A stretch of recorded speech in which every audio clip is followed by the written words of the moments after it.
Just trying to find a music stand. My name is Noel Quinones. I'm a teaching artist with ArtWell, and I'm going to read a piece I wrote for this event called Reimagination.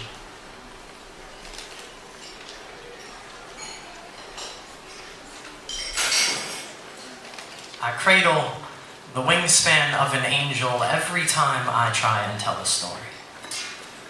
Let my matter and my words echo feathers. This art is not for the shy ones waiting at the edges of cliffs screaming, imagine if I jumped. How stupid that would be. Imagine me kissing the bare knuckles of a brawler's fist and saying blood with my lips. His reply, this is my art form, as I hung strung by my underwear from a lamppost swinging like nothing hurts more than this.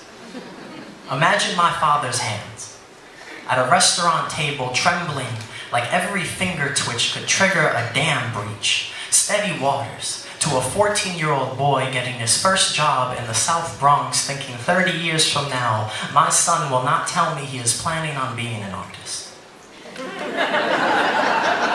Imagine I am not an artist. I am the backbone barrel swing of a home run, and that baseball streamlines out of Yankee Stadium, and a father who saw it only on television tells his 14-year-old boy during visiting hours, damn, that's art, Mio. Imagine my daughter throwing elementary school masterpieces on the walls of our Brooklyn apartment as quickly as I rip them down, shouting, art has only given us these walls. They will protect but leave you starving for continuity, baby. Don't suffocate what little I have tried to give you. Imagine a girl in Bayamon eating mangoes from a family tree and tasting change in the seeds as mother pulls her by her roots and says, we are going to Ellis Island. Are you ready? And she sees art for the first time in Puerto Rico fading away in the distance over her mother's shoulder. Imagine a measure of time so intricate it details the painful space between your fingertips and a memory. Imagine smashing your fist backwards through ink and realizing there was never another way. Imagine timing how long it takes to create art with your hands. Imagine your hands, imagine your hands, imagine your hands. When I was a kid, my hands were just hands. My father was finding himself far away even if I saw him every single week. My grandmother forced to move to America. My grandfather died in that hospital before I ever met him. And I was beat up so many times my mother made a joke that I had a sign on my forehead that said, hit me. These days, I don't struggle with my art. I bathroom brawl with it. Stuff it full of experiences till its liver can't take anymore, and we're both swaying from the strength we're losing. I don't give up on my art.